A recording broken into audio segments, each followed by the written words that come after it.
They told me you were experienced in harsh waters, James said, as he pointed out at the pearls of sweat that had formed on my forehead. Yeah, I do, I said, moments before hurling the remnants of a less than appetizing lunch off the side of our ship. Just you look a bit green around the gills, he continued with a smirk. We just met a few hours ago. I'd been airlifted on the USS Orion, a sea lift handling abyssal transport capsules for a classified project conducted by the United States Navy. I guess they forgot to mention that I'm much better underwater in submarines, I shot back. Considering the circumstances, his casual demeanor left an uncomfortable atmosphere amongst the workers. They all knew what my visit entailed, but just like myself, they were scant with information. All I knew was there might be a contagious infection at the bottom of the ocean, and my job was to either disprove it or to confine the entire crew aboard the station. As soon as we were positioned securely on top of the Tonga Trench, we were rushed into the transport capsule, a minuscule vertical submarine designed simply to take us to the base on the ocean floor, 20,000 feet below us. Talos. I entered the sub feeling excited, while also dreading the return to the deep blue. It had been 10 years since serving as a hospital corpsman, one of the few actually stationed aboard a submarine. Over the years, I had clearly lost the natural sense that I once had for the ocean, yet I longed desperately for it.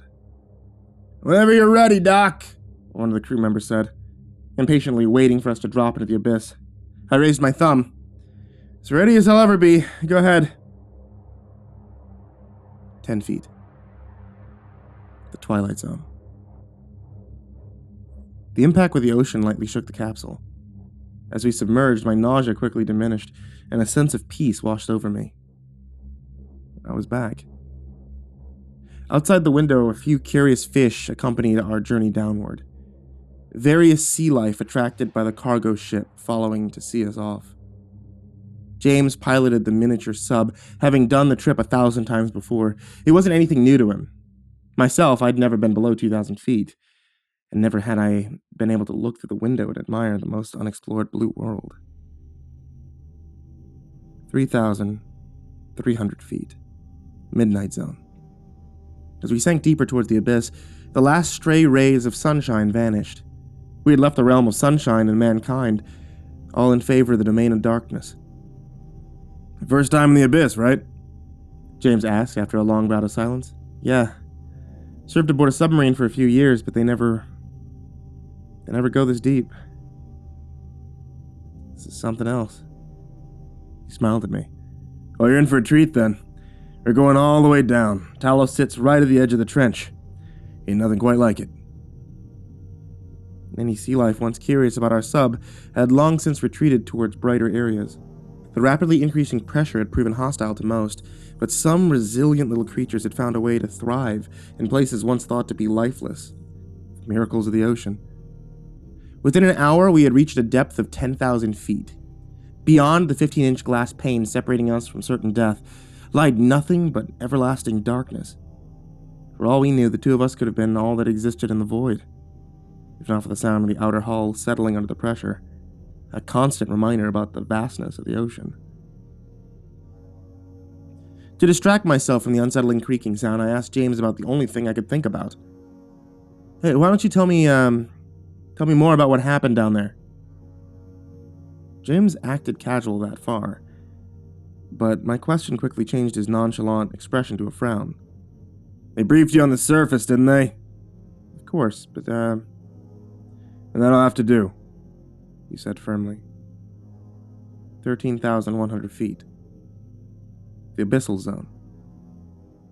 The world outside hypnotized me. Staring so far into nothing, knowing there could be a full world only a couple of feet before you was bizarre. I'd never experienced true darkness until that day, and to think a good portion of Earth's life had existed within it for millions of years terrified me.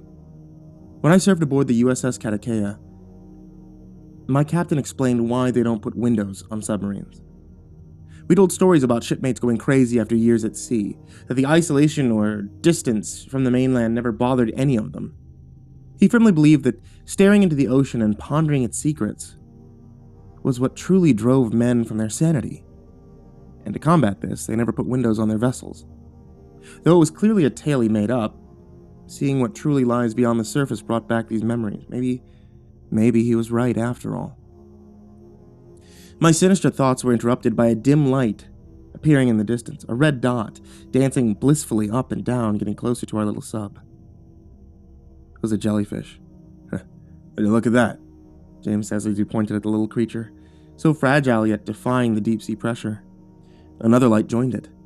Then a few more, and before long a symphony of pulsating crimson lights formed around our capsule, welcoming us with the warmth of thousands of stars, making up their own little galaxy thousands of feet below the surface. It was the most magnificent thing I'd ever seen. A bloom of jellyfish happily existing in such hostile conditions. Couldn't help but feel impressed. They're called Atolla jellyfish, James stated.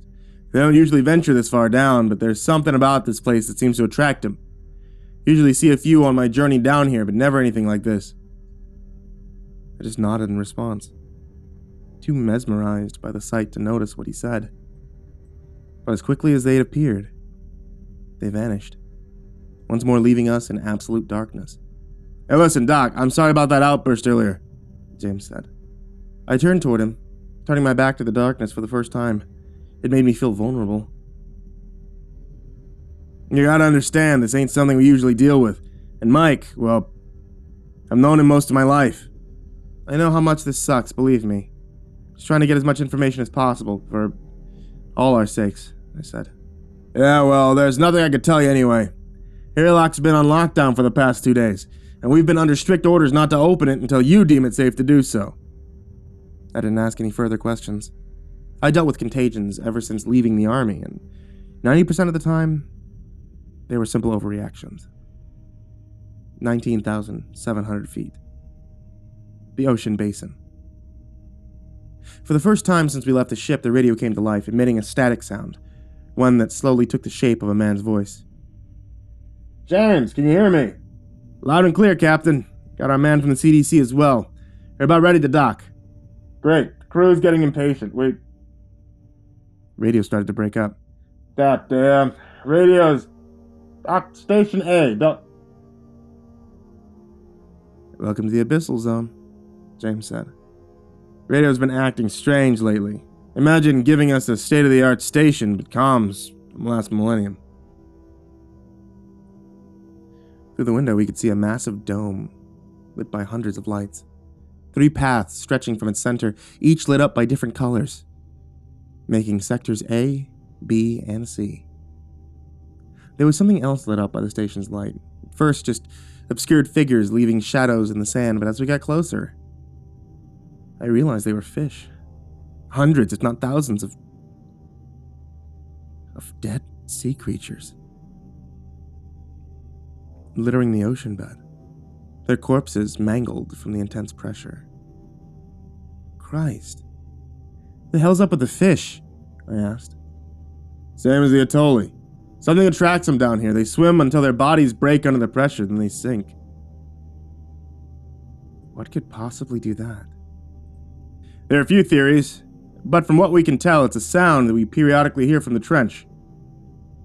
The docking process in itself took quite some time. The outer hull had changed ever so slightly due to the high pressure, just enough so that fitting into the station proved a challenge. As the doors finally opened, I stumbled outside the capsule, greeted by 3 of the crew members aboard. Hey, you're the doctor, right? The oldest of them asked. That's correct, I said as he reached out his hand to introduce himself. Name's Robert Lewis, the captain aboard the Talos, he said as he shook my hand. Thank you for coming this far. I know it's not the most pleasant journey. He seemed polite enough, though clearly sleep-deprived, with bloodshot eyes and greasy hair. This is Jennifer Burke, one of our biologists. That's Henry Gale, our technician. They both shook my hand, neither making eye contact as they did. Hey, Captain, where's Abby? James asked. Still at Sector B. She's not doing too well, as I'm sure you can understand, he responded. James nodded. Let's talk, Robert said as he gestured for me to follow. The hallways were narrow, dimly lit up with lights that flickered and constant creaking emitted from the walls. It looked disproportionate considering how large it had all seemed from the outside.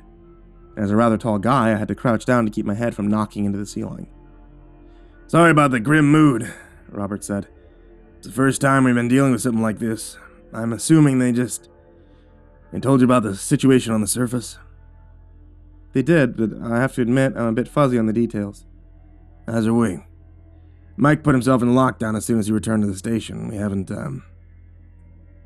had clearance to open it yet."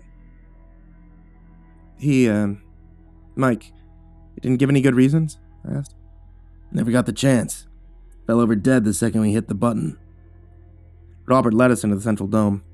In contrast to the hallways, it was a pleasant surprise. A large living space filled with furniture and personal effects. Had I not known better, I could have believed that we were still on the surface. "Mike discovered some microorganisms down in the trench. New type of parasite, he said. He claimed they were able to withstand any amount of pressure, which isn't a surprise down here. He also explained that they were completely unaffected by the rapid change in environment," Robert said as he headed inside an office. "Did he believe it was contagious?" "Seeing as he was our microbiologist, I can't really come up with any other fathomable conclusion. Needless to say, we destroyed any samples, but we still don't know why he put himself in the lockdown." Robert sighed. "That's not the strangest thing." I waited patiently for him to continue. "We lost him down in the trench for 3 entire days.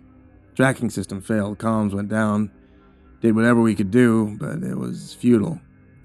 Even if we had found him, he only had enough oxygen for 10 hours, so unfortunately, we presumed he had died. Then out of nowhere, his tracker reappeared on our systems, showing he was moving back up the Tonga elevator, and though he never responded to any of our attempts at contacting him, he was clearly alive." "How?" "It's impossible. Yet it happened. Once we let him in the station, he simply locked it down and fell over dead on the ground." Before Robert could continue, the technician walked into the office. "When you examine him, be careful not to damage the EPM suit. It's hardly the time, Henry," Robert commanded, glaring at him. "I'm just saying, this is a billion-dollar project." "Why don't you get the equipment out for our doctor here?" Robert demanded, getting more agitated by the minute. "Look, Captain, if you would just let me go to the airlock, I could take all necessary precautions." "Absolutely not. Do you think headquarters would have sent down the damn CDC if they thought we could handle it? For Christ's sake, Henry, know your limits." The technician left, and quickly returned with a modified hazmat suit and some surgical supplies. We moved on towards Section B. Unlike the hallways we had traversed before, these were large and well lit up. As we arrived at the airlock, we found Abby standing before the glass doors, staring longingly at Mike's lifeless body. "Abby," Robert said. I know it's time," she responded as she turned around. "Oh, you're the doctor?" she asked, her eyes red and voice trembling. I nodded. "You'll figure out what did this to him, won't you? I don't understand." "Abby, why don't you come with me while they work?" Robert said. "You don't need to see this." As Robert led her back to the central dome, Henry started unpacking the cart of medical supplies, including isolation drapes and a hazmat suit. "All right, I'm going to guide you through this. No need to mess up a perfectly good EPM suit," Henry said. "What does EPM mean, anyway?" "Exoskeletal pressure modulator," Henry said, as if it was the most obvious thing in the world. James and Jennifer helped me seal the hazmat suit, while Henry hung up the isolation drapes. I stepped through while Jennifer entered a code behind me to unlock the airlock. My ears popped as they sealed the door shut behind me.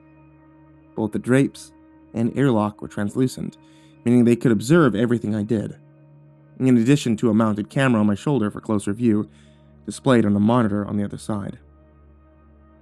Just by the control panel, Mike lay dead, wearing a massive black suit, looking more like a robotic piece of machinery than diver's gear. There were several cables and hooks hanging from the ceiling, and just turning him over was a massive task, as he weighed about half a ton wearing the suit. His face was pale as a sheet, with thin streaks of blood pouring from every available orifice. The eyes were red from conjunctival bleeding, completely ridding them from any white. I'm ready, I said. All right. First thing you'll need to do is to simply inspect the suit. Look for any breaches in the integrity. It shouldn't be possible, but in the unlikely event that something broke through, a self-healing mesh should have formed. It's like a kind of a gray. I looked over every inch of his suit from top to bottom. There! His feet! Henry yelled. Sure enough, there was a patch of gray that stood out from the matte black metal covering the rest of him. Something actually perforated his suit, Henry said, surprised. I got closer, giving them a better look in the monitor. Clearly, the puncture wasn't what killed him, though, he added. I had to agree with that assessment. Any breach not sealed off within a nanosecond would immediately crush him, but it seemed that the mesh had replaced whatever penetrated the suit at the same time as it was removed. Now attach the cable to his shoulder. They're color-coded, so it should be easy enough. I attached the cables as instructed, which caused the suit to lighten up and start unhinging. The front of the suit opened up, revealing Mike's completely mangled body. What the hell? James asked. That's not pressure damage, Henry responded. Mike's ribs were broken outward, though they had not torn apart his flesh.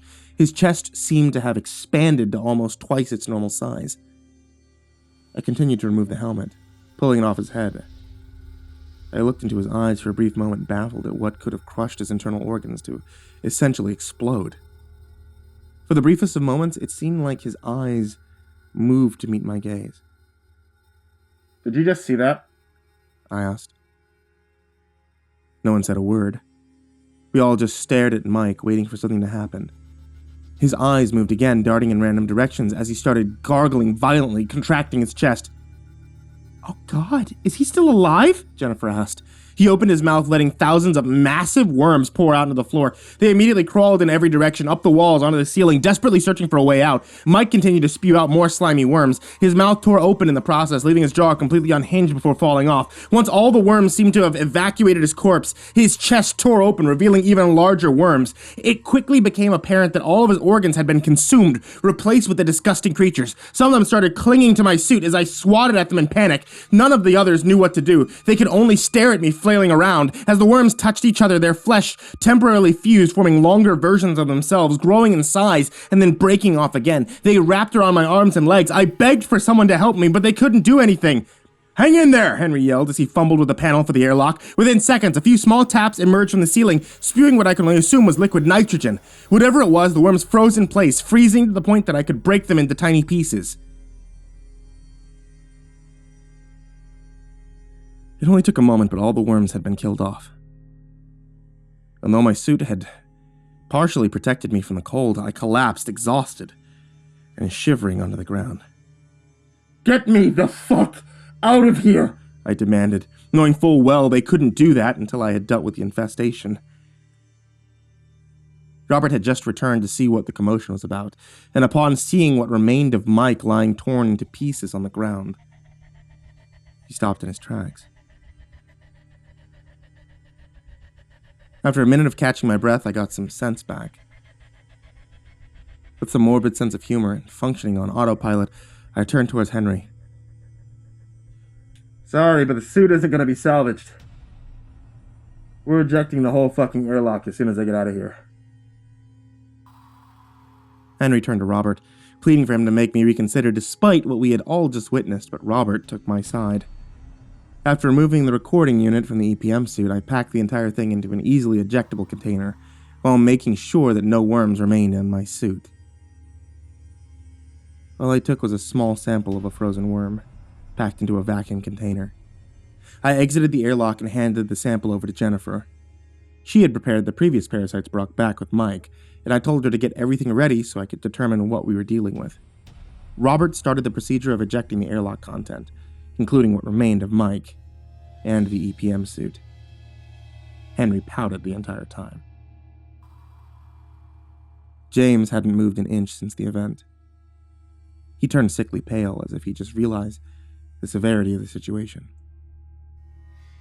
We have to tell him, Captain, he said quietly after a few minutes. Tell me what?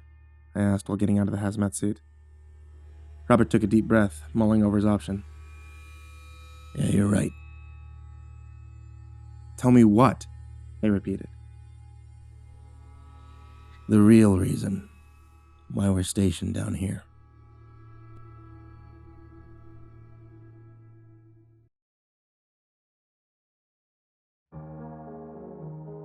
Death can be a beautiful thing.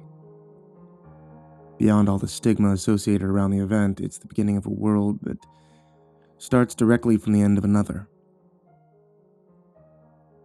When a whale dies, in extreme depths, they sink towards the ocean floor, where entire ecosystems arise from their decomposing bodies.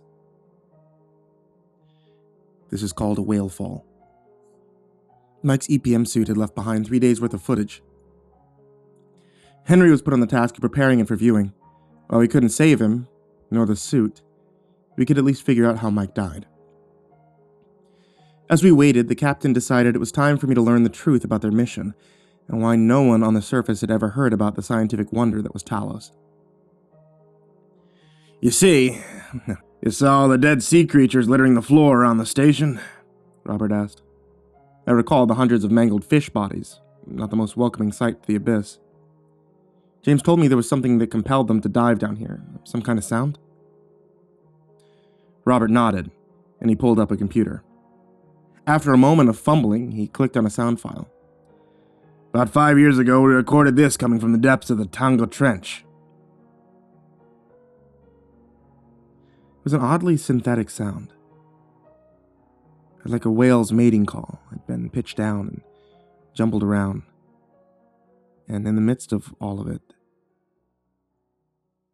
there was something that sounded like a whisper.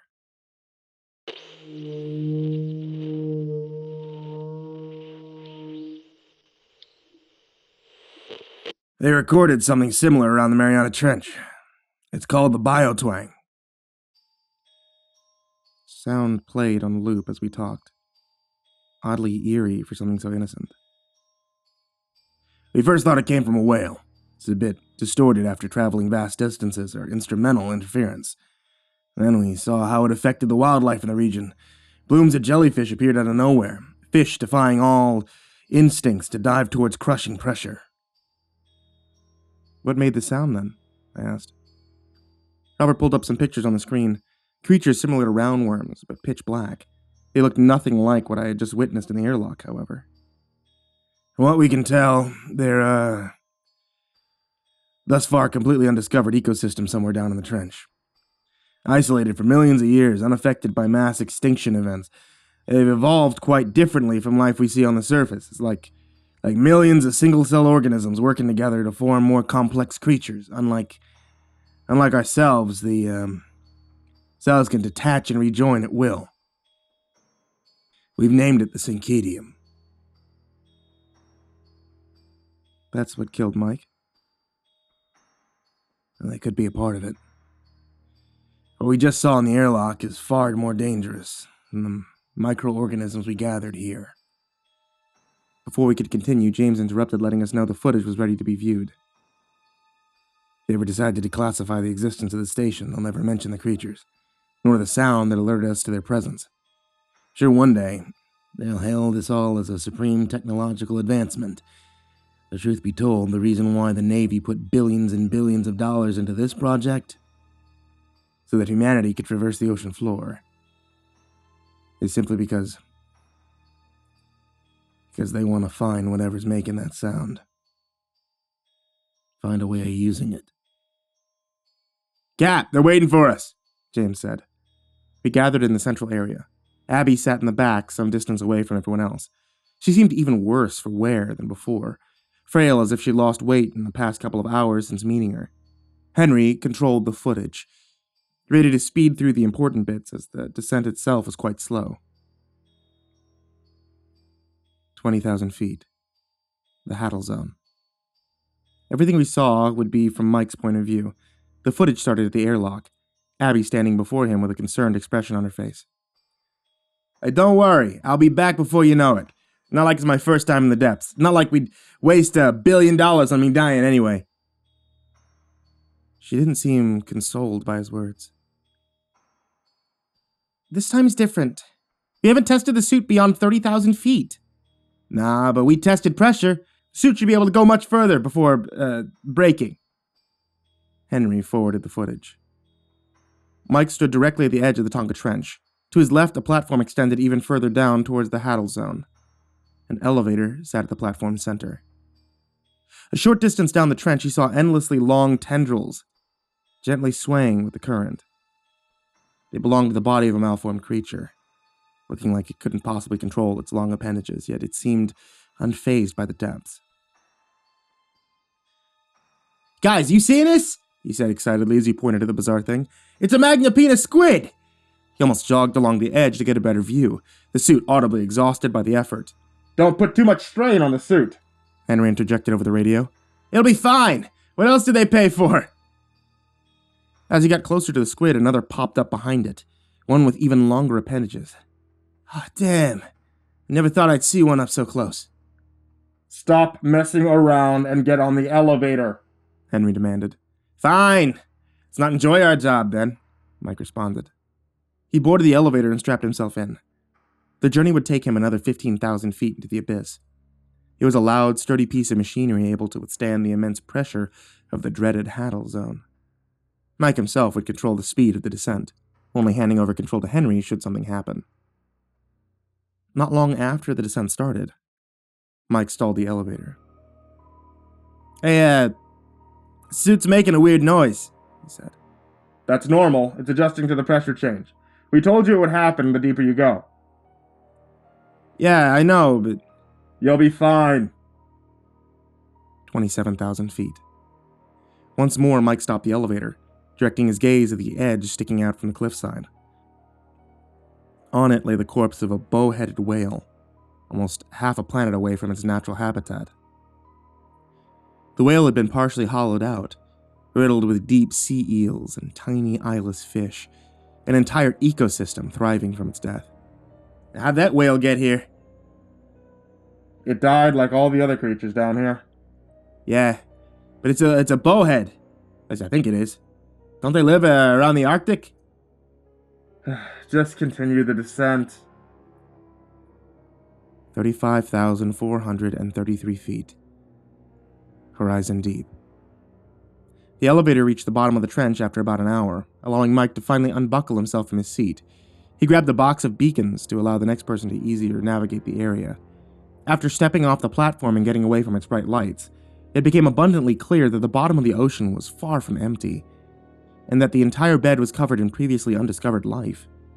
Millions of fungal-like plants covered the floor, and transparent fat shrimp swimming between, apparently feeding off them. On the cliff wall itself, thousands of bioluminescent plants extended, just a stalk with a blue bulb, bending in the direction of Mike's movements. It was hauntingly beautiful, looking as alien as anything from another planet.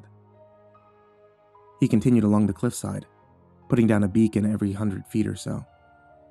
"I expected this place to be horrible," Mike said.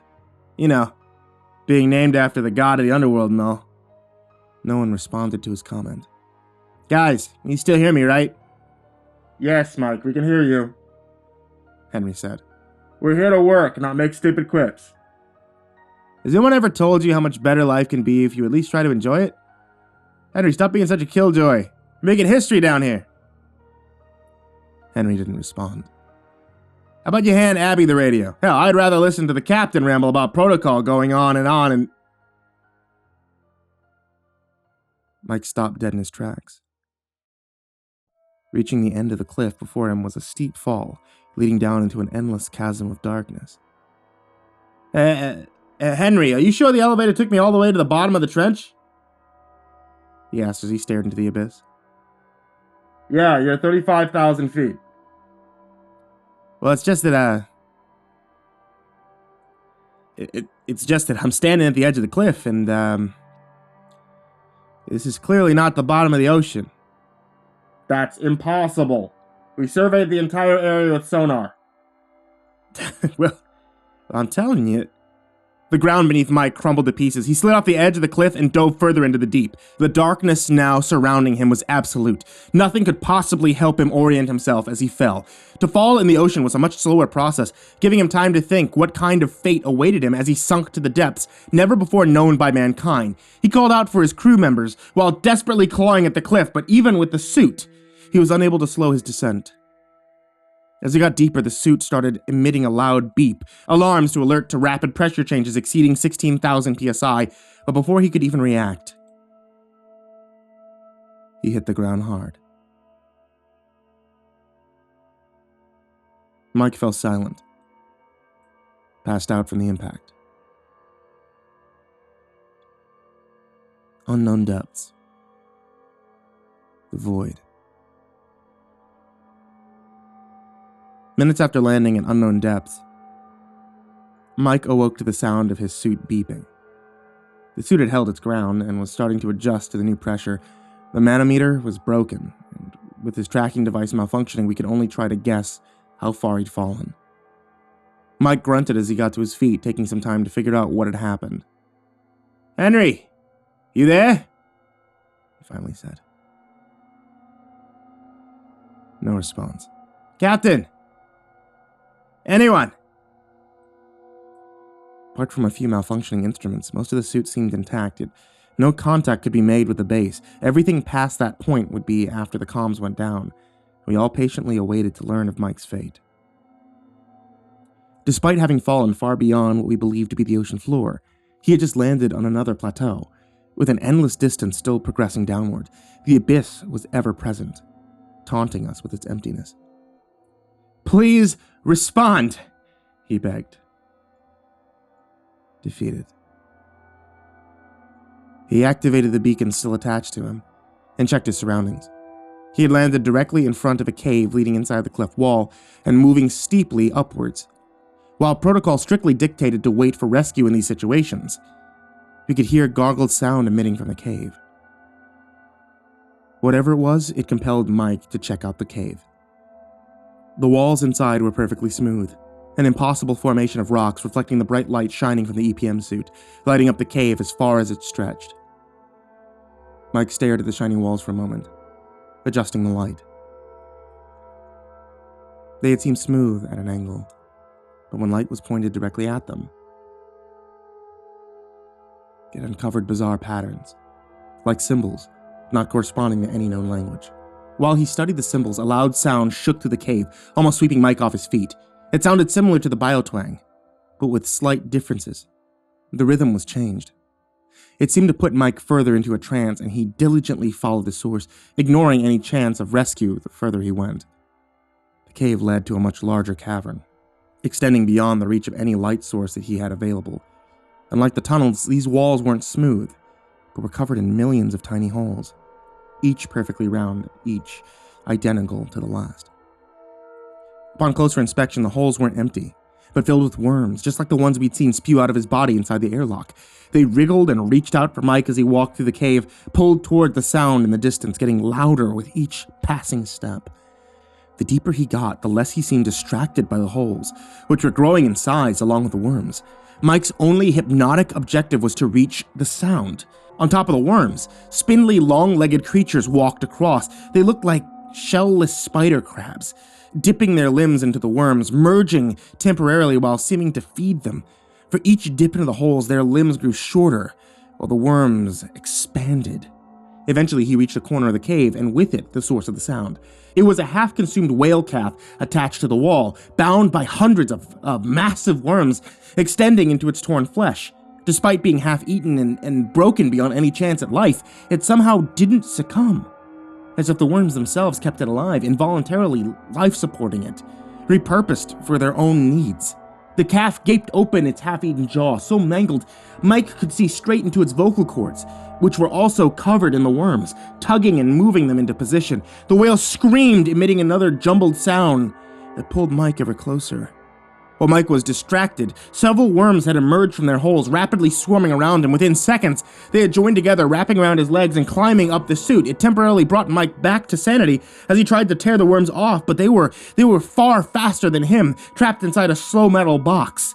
He stumbled to the ground, allowing more worms and their spindles to cover each of his limbs. The creatures merged together, forming a sheet of flesh that soon covered the entirety of his body. Mike fell silent, and the camera showed nothing but a flesh-colored mass, muffling any audio, save for Mike's panicked breaths.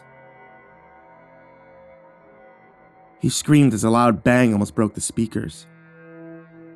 The sound of his suit being perforated in the mesh, refilling the hole we'd found on the sole of his feet. The creatures had gotten inside his suit, digging into his flesh, Mike crying in agony before falling silent. We all stood speechless in front of the monitor now, displaying nothing but a timer, proving the camera was still running. Abby had left, with James following to console her. "That can't be it," Robert said. "Let me fast forward," Henry said, half whispering in shock. We forwarded through almost 3 days of nothing while the worms incubated inside Mike, trapped alone in a cavern no one knew was there. The camera started clearing up, the flesh sheet peeling off as the view showed that Mike had returned to the elevator. During the 3 days down in the trench, the Syncatium had occupied, covering it with their fleshy appendages. Mike was controlling it, or whatever remained of him, inside the suit. He wandered towards the station, flakes of syncatial flesh falling off him for each step. His crew called out to him over the radio now that they could reach him, but Mike could do nothing but gargle as worms had consumed most of his lungs. At the airlock, he stumbled inside, ready to unleash hell within the station, but for a brief moment, Mike managed to halt himself. Perhaps the thought of hurting those he loved was enough for him to temporarily gain control, just enough to shut down the airlock, putting himself into lockdown. Mike collapsed on the ground. He had died days ago, but his will remained even as he turned into nothing more than a vessel for the horrors he now carried within him. The footage ended.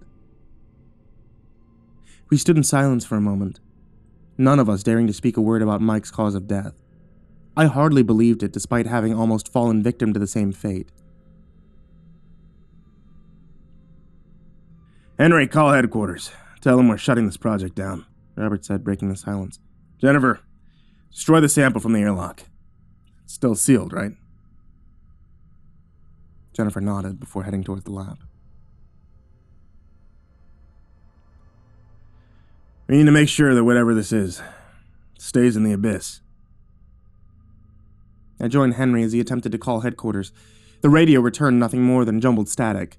Robert was checking all the security feeds, sending out drones to scavenge for the Syncatium at the elevator. "Captain, the comms are down. Can't get any signal." On the security feed, we saw the flesh of the Syncatium had stretched along the ground, covering some of the corpses of fish that littered the ocean floor.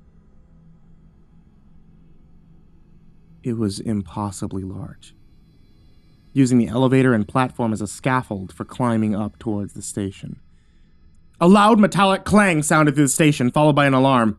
"The hell was that?" I asked. "Hull breach, Sector C," an automated voice said. "Isolate it!" Robert demanded. "What about just do it?"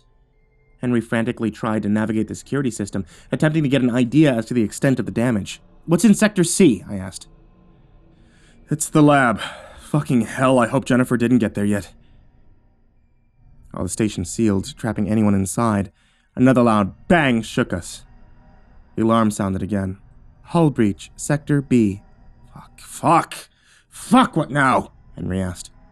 Robert stood in shock, frozen by the decision of saving the station or fleeing. "We have to evacuate," was all he could say.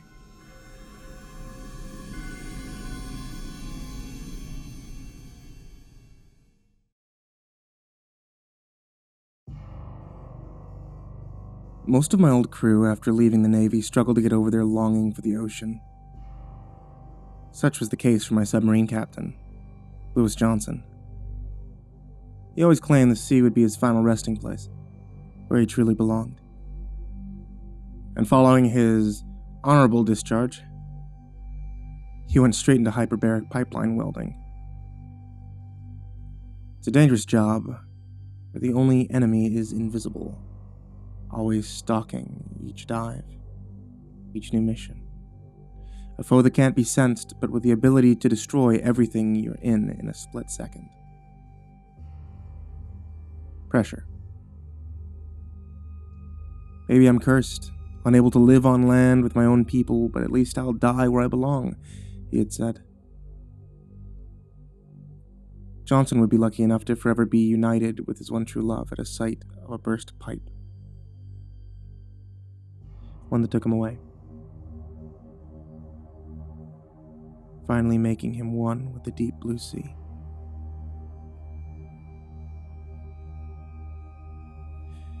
It's funny how the brain operates as everything around you is falling to pieces, far beyond your own control. Once there is nothing left you can do, the mind turns into a place of safety, fond memories from a time long since past. For me, those memories belong to my time of service, to my old captain and crew. It wasn't an easy time, but it was filled with purpose, with my problems solely confined to the ocean. When Robert yelled at me to get my ass in gear, I finally snapped back to reality. "Doc, come on, we gotta get out of here," he yelled. James returned to the central dome alongside Abby. They had heard the alarms, but hadn't the faintest idea about what had occurred. "Get to Section A. There's still 2 transport capsules. Get number 05 ready for departure and wait for me," Robert said. "Cap, what are you gonna do?" James asked. "Jennifer is in lockdown. I'm getting her out." "What if the creatures got inside?" Abby asked. Robert thought for a moment before handing her a walkie. "If you don't hear from me in 15, just leave." The station shook as another hole was torn through one of the sections. My ears popped from the shockwave. "I'm coming with you," James said. "You're not facing them alone." "No. We need you to pilot the transport capsule. If you get hurt, we're stuck down here." Wasn't a valid excuse. They all knew fully well that the submarine was easy enough for any of the crew members to maneuver, but Robert refused to risk any more lives and would use whatever reason he could come up with. "Cap, please. It's an order. Get out of here now." They hesitantly agreed and started leaving. "I'll join you then. I know nothing about the station or the sub, but I can at least assist you should something happen," I said, knowing he couldn't come up with any excuse to stop me. He reluctantly agreed, and together we headed for the labs in Section C, worrying that Jennifer might be trapped behind the airlock. Or worse.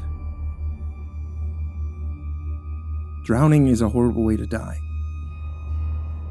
Once you realize there's no way to reach the surface, that you're trapped in a cold, dark tomb, your throat simply closes up. No matter how hard you try to inhale, your body simply refuses, even as the agonizing pain of running out of air overpowers your natural instinct to breathe. You simply refuse to give in to the overwhelming desire. It isn't until the body starts shutting down and the corners of your vision start to darken that you reach the breaking point, and your brain decides to pull something in, regardless of air is present or not. Suddenly, ice-cold water flows in through your throat, unstoppably filling your lungs. So desperate for air. It's a clumsy, painful way to go. And by the time water has filled each avulus, most are still conscious, with just enough time to regret their decision to ever enter the ocean. I thought it funny, as we ran toward the airlock, that at least we wouldn't drown. Surely the worms would consume us, or the pressure from a collapsing station would instantly crush us. "How did the hull get breached anyway?" I asked as we got closer. "It's supposed to be impossible, but I'm sure it's those fucking monsters," Robert said. The alarm had stopped alerting us about the hull breach and was now recommending a station-wide evacuation.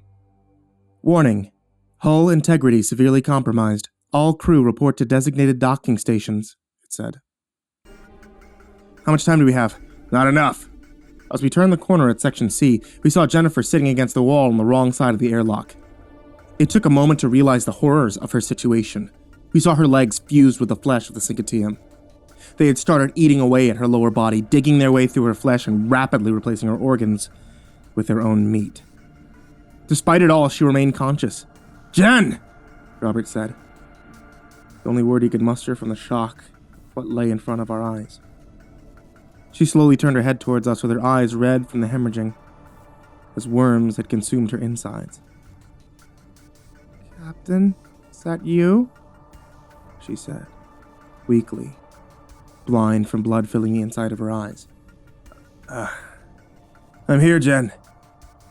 "I guess the sample wasn't dead after all," she joked, the hoarse voice as she coughed up what could only be a mixture of blood and lung tissue. "Maybe tell the doc to double-check these things in the future." "He's here with me now," Robert explained.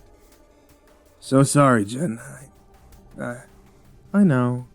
There's nothing left to do. I guess this is just it." She coughed up, violently spewing out pieces of her lung and worms. "Don't worry, Captain. It's not your fault that a monster from the abyss crawled its way up to destroy..." Her voice cracked.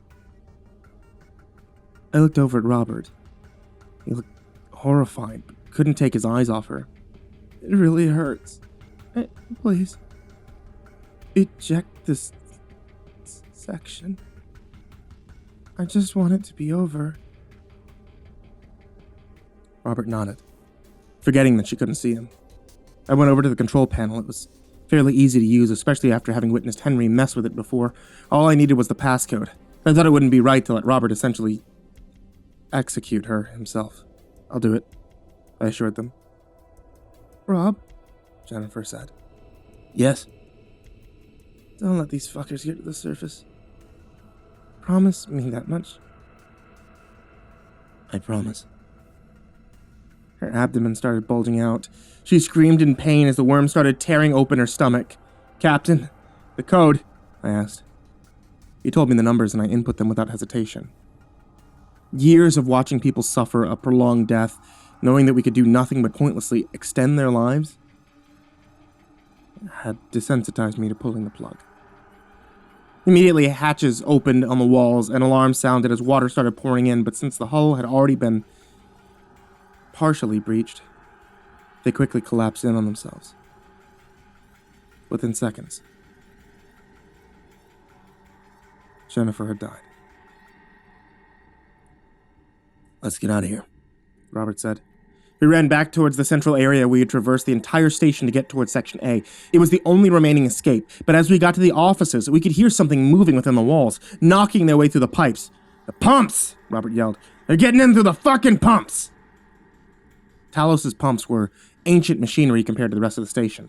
As the dome was inserted, they needed to move tons of water outside against the immense pressure, but after finishing the station, they had been long since forgotten, left inside the walls while they installed more permanent solutions.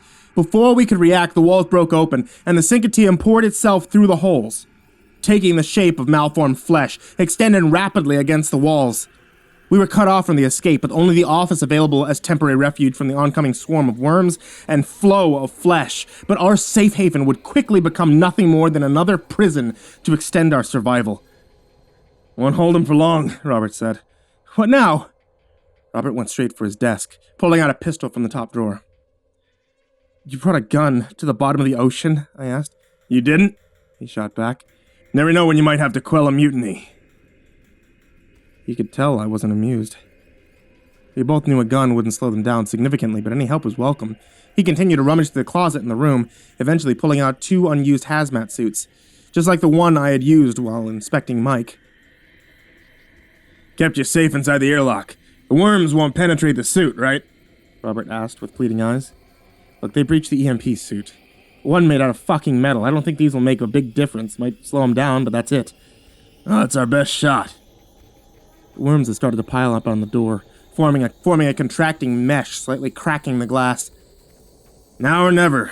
James better have that damn sub ready," Robert said as he got into the suit. He fired a shot. Not at the door, but at the tempered glass wall between it, shattering it to a million cubical pieces as we jumped through. I stumbled to the ground, a few worms getting onto my hands as I stood back up. Robert pulled them off me and shoved me forward. We sputtered for the entrance to Sector A. We were far faster than the worms, but they had formed a mesh, covering most of the ceiling and dropping down on top of us with each step that we took. Another hole in the wall burst open directly above the airlock towards Section A, causing another slump of meat to land in front of the door. "Shit!" Robert yelled as he instinctively pulled his weapon and fired at the mass on the floor. It froze in place as the worm disintegrated from the bullet impact, reforming, hastily crawling towards us. I tried to turn and run away, but I didn't react in time. To my surprise, the worms completely ignored my presence and headed straight for Robert, pouring onto him from all directions, pulling him to the ground. He screamed in agony as they formed around his limbs, making him unable to fight back. I hurried towards him and tried to pull them off, but for each worm I removed, 100 others joined in. Within seconds, they managed to tear a hole in the armpit region of his suit. They immediately wriggled themselves into the hole. I tried desperately to pull him up, but he shoved me away as he realized there wasn't any hope left for him. "Get out of here, Doc," he gurgled as blood started to fill his lungs. I didn't even hesitate, shamefully. I ran for my life, while the Synctium was too distracted by consuming Robert. No matter what I'd done, he was already dead. The hallway narrowed drastically as I once more returned to Section A. I frantically tried to input the code to close the airlock. It took me 2 attempts with shaky fingers to get the correct code, but within a second, the door sealed and I was once more separated from the abomination on the other side. "I'm so sorry, Robert," I whispered to myself. The central dome finally gave in under pressure. Massive streams of water quickly collapsing the ceiling, the station fell apart, and the central power was annihilated under the flood. Plunged into darkness and silence, I ventured forward towards the docking station. While each section of Talos supposedly had their own backup generator, for some reason it hadn't activated, making it hard to navigate through the narrow labyrinth of hallways. "Can anybody hear me?" I called, my voice echoing endlessly. I bumped my head as I saw a light appearing in the distance. James came running towards me holding a flashlight. "Doc, he's still with us. Thank God," he said, his joy quickly fleeting as he realized I'd come alone. "What happened? Where's Jen? The captain?" I just shook my head in response. No words can convey what happened in the dome, and their absence proved enough about their unfortunate outcome. "No time to worry about that now. We need to get out of here. The capsule's just about ready to leave for the surface. We only need Henry to figure out how to get the power back." When he arrived at the docking station, I was relieved by the increase in ceiling height, if only ever so slightly. Henry was busy at work on the control panel, trying to figure out what had cut the power from the backup generator, Abby standing behind him with a flashlight. "God damn it!" he yelled. "Something has torn away the backup generator. Not sure how, but I'm sure I know what. Fucking abyssal demon spawns," he sighed. "Between the lack of power and the damaged hull, the sub can't release from the station. Essentially, we're stranded here." None of us spoke a word, trapped in a tin can 20,000 feet below the surface with no transport. After what felt like an eternity, Henry finally broke the silence. "Well, those are all great ideas, but they won't work," he said sarcastically in response to our lack of solutions. "Well then, do you have any idea then, genius?" Abby asked. Henry sighed. "As a matter of fact, I do." He walked into the capsule and started messing around with the electronics, eventually pulling off one of the panels. "There are 3 batteries powering this sub. The way I see it, I could take one out and should still have enough power to get you all to the surface." "Us?" James asked. "I need to connect this battery to the airlock," he continued as he pulled one of them out of the capsule. "And then I'll override the door and it'll blow up from the pressure, and the resulting wave of water should forcefully eject the sub." "What about you?" "Well, someone has to stay behind to follow through with the plan." "Then let me do it then," James interjected. "No, you idiot. One wrong connection, the door fries, locking forever. I'm the only one with the expertise. There has to be another way." "There isn't. Trust me." James and I looked at one another, both wanting to speak up, but never able to come up with an alternative solution. Henry went back into the transport capsule and sealed the panels shut again. "Look, I wish you were all smarter. Maybe one of you could have stayed behind," he said, as sarcastically as ever.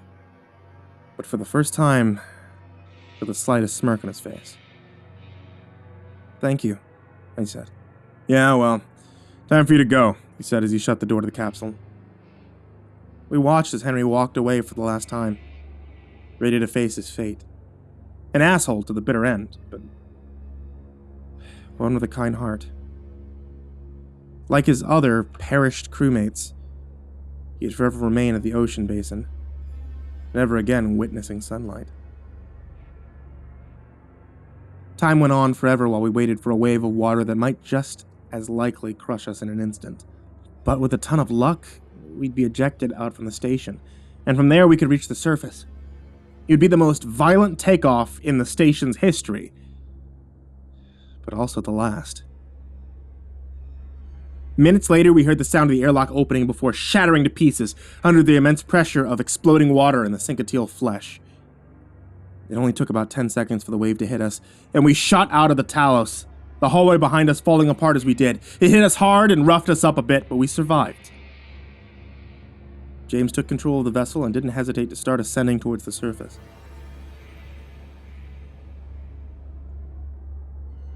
Abby and I stared out of the tiny window. On the other side, we could see the utterly crushed remains of Talos, dimly illuminated by the light still powered by the generators at Section C, which had been completely covered by the flesh of the cincatium. The thousands of corpses of fish that previously littered the ocean floor had been cleaned up, and were now part of the ever-growing monster from the abyss. A wave of relief washed over me, with my heart calming down for each foot of our ascension. I no longer felt the need to constantly look out the window. The world outside was dark, and whatever life remained down there had been consumed alongside my longing for the ocean. Once we reached a depth of 5,000 feet in the middle of the midnight zone, we managed to establish contact with the USS Orion, calling for an emergency evacuation. They were quite the distance away, but by the time we'd reached the surface, they'd pick us up, albeit curious as to what had happened in the depths. At 3,000 feet, the first rays of daylight greeted us with the warmth of the sun. The ocean started filling up with peaceful life, fish thriving in the waters, completely ignorant of the horrors that existed directly below them. The vast darkness turned into a calming blue. For the first time since being hired for this mission, I felt safe. Before long, we breached the surface. We were greeted by a team wearing hazmat suits as we boarded the ship. We had been unable to alert them of the situation. All they knew was that a potential contagion existed in the depths, one we could have brought back with us, so understandably they locked us in the sickbay, isolated from the rest of the crew. For 72 hours, they pricked and prodded at us, taking multiple blood samples and even an CSF probe. After they all returned normal and no sign of sickness was apparent, they let us into more comfortable living arrangements, as we set for shore. After being released from sickbay, I hardly saw James and Abby. They spent most of their time in their rooms, only coming out for the occasional interrogation. Headquarters were incredibly curious as to how a state-of-the-art installation suddenly collapsed. We had absolutely no proof of the events that had transpired. They needed someone to blame, but as part of the CDC and not the original Talos crew, I was safe from prosecution. All that was required of me was to sign a non-disclosure agreement, one I'm breaking right now, to warn you about the horrors of the abyss. We know more about what exists in our outer space than we do about the life in our own oceans, and that's how it should remain forever. These creatures, the cincatium, can't be killed. As long as one single cell remains, it'd be enough to restart their hives. And I fear that with the consumption of Talos, we may have learned about life on the surface. Now that I'm posting this, I'm heading for the Center of Disease Control. I can feel the worms wriggling inside my chest as I type. Ready to burst out at any moment, I'm guessing the suit didn't protect me after all. I hope James and Abby are safe. that they get a second chance at living a happy life. And I'm so sorry for all of this, for what's to come.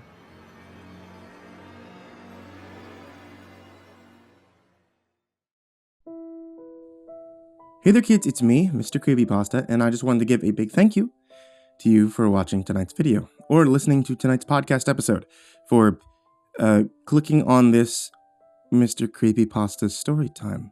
Before I wish you sweet dreams tonight, I just wanted to give a big thank you to Taysia-lynn, Genobaga-Arneho, Erik Mary, Daniel Poulsen, Trace Smiles, Jordan Alexander Sanchez, Wayne Milstead, Ken Lando Higuchi, Brianna Tine-Janzen, Nicholas Saeid Alyain, Buddy Burroughs, Tyler Ramberg, Goonington, G. Weevil 3, Diana Kraus, Asia, Gabrielle de Baca, TheRedOakShieldVirus, Sindee Barney, Melissa Sweigart, Chompski, Daniel Rowe, The Ginger Bros, Robert Ramirez, Andrew Stenberg, Holy Realm, Ralph Rodriguez, and Dr. Strawberry. These guys are the friggin' amazing people from Patreon who help me stay alive. If you guys would like to help support the show as well, you can always check me out at patreon.com/MrCreepyPasta and get your name either shown here at the end of the credits or in the description down below. And you can check out this podcast here on YouTube or here on Spotify or Apple iTunes Podcast or Google Play Podcast, whichever one you happen to go to. I mean, seriously, if you're on YouTube right now and you look down in the description, there's like a whole list of different playlists that you can be able to watch, like hours upon hours upon hours of content. If you want to get your horror story creepypasta fix, it's all there, as well as like a live stream. Oh, and also my wife sells Dungeons and Dragons themed tea. Etsy.com/ivorymonocletea. Links are also down below. Sweet dreams, everybody.